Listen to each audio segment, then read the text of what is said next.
Bonjour et bienvenue pour ce tour d'horizon économique, géopolitique, énergétique et puis boursier, oui plutôt boursier aujourd'hui. Pour comprendre comment tourne la planète finance en ce lundi 12 février, c'est sur l'inforruptible et nulle part ailleurs. Et l'épisode du jour s'intitulera Mais quelle crise de la dette aux États-Unis? Oui. Qu'est-ce qui motive Jamie Dimon, le patron de la première banque du monde, JP Morgan, à venir casser l'ambiance, alors que vendredi, eh bien, on célébrait une nouvelle cascade de records absolus à Wall Street, qui venait de boucler d'ailleurs une 14e semaine de hausse sur une série de 15, la plus longue série d'ailleurs de l'histoire, enfin, depuis 52 ans. Alors oui, finalement, tous les 52 ans, on peut bien se permettre de faire un petit point sur l'actualité boursière.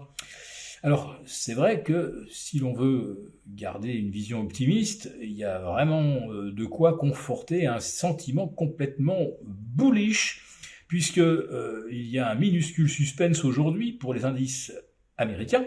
Est-ce que le Nasdaq Composite va pouvoir atteindre les 16 000 et est-ce que le Nasdaq 100 va s'inscrire à 18 000? Il manque 0,5 ou 0,6% pour parvenir à afficher ses scores ronds, sachant que le S&P, lui, a débordé et semble s'installer au-dessus des 5000.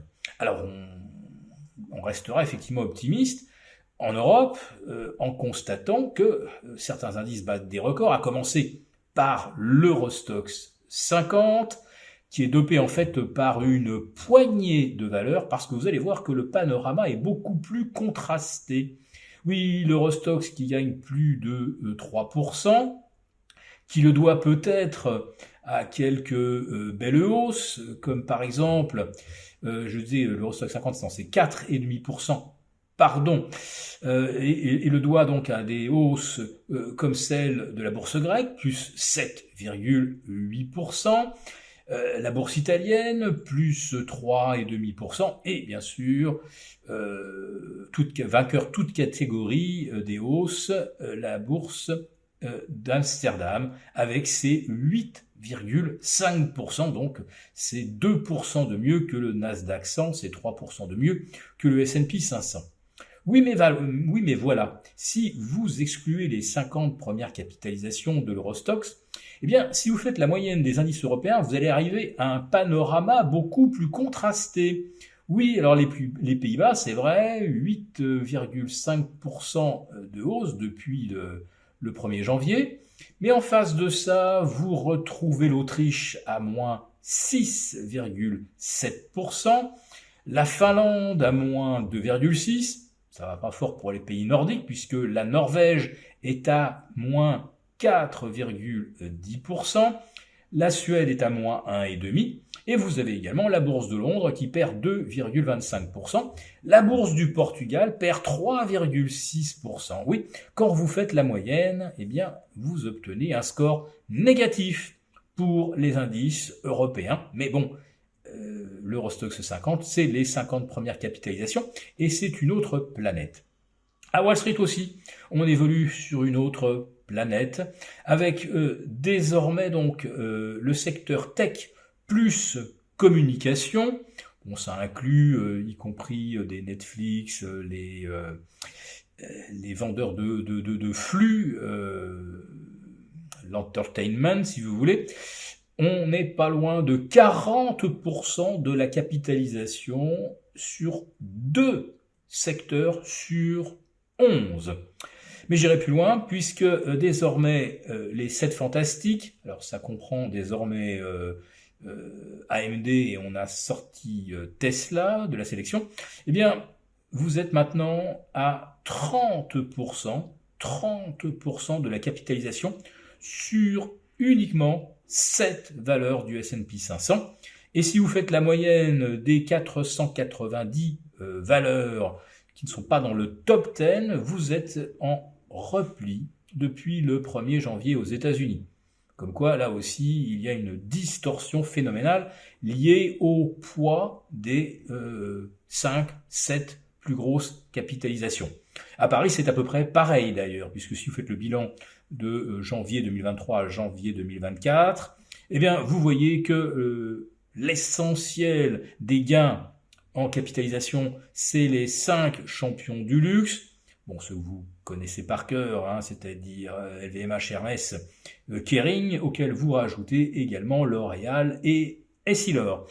Et vous rajoutez Safran, Airbus, et vous avez également les 7 fantastiques qui représentent là aussi 90% de la hausse du CAC 40.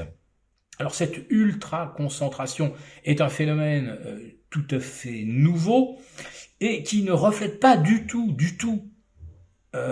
la croissance ou le poids relatif de chaque secteur. Par exemple, le saviez-vous, mais Nvidia aujourd'hui, ça représente plus que la capitalisation totale de toutes les valeurs du secteur énergie. Nvidia, c'est presque 1800 milliards de dollars. Saviez-vous que Meta, qui vient de repasser la barre des 1000 milliards, a une capitalisation supérieure à toutes les entreprises minières américaines? En réalité, si vous prenez la tech, elle a une capitalisation supérieure à plus de 6 secteurs sur 11 du S&P 500. Et là, on vient de découvrir une nouvelle statistique. Eh bien, les ventes de détail ont stagné au mois de janvier. Mais si vous incluez les ventes en ligne, là, on est en hausse.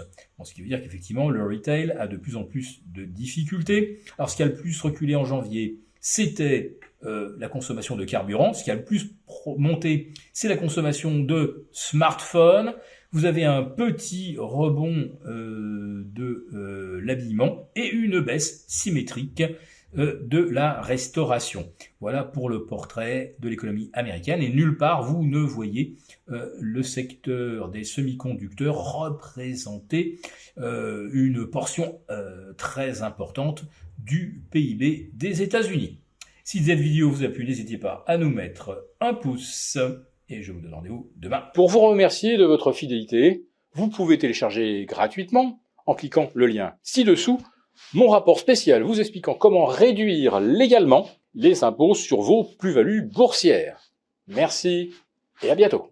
Merci beaucoup d'avoir regardé cette vidéo. N'hésitez pas à réagir dans les commentaires ou à liker et partager cette vidéo si le contenu vous a plu. Et pour ne rater aucune de nos prochaines émissions, vous pouvez vous abonner à notre chaîne et activer les notifications. Et pour plus de contenu, n'oubliez pas que le dernier rapport rédigé par nos experts est accessible en cliquant sur le lien de description.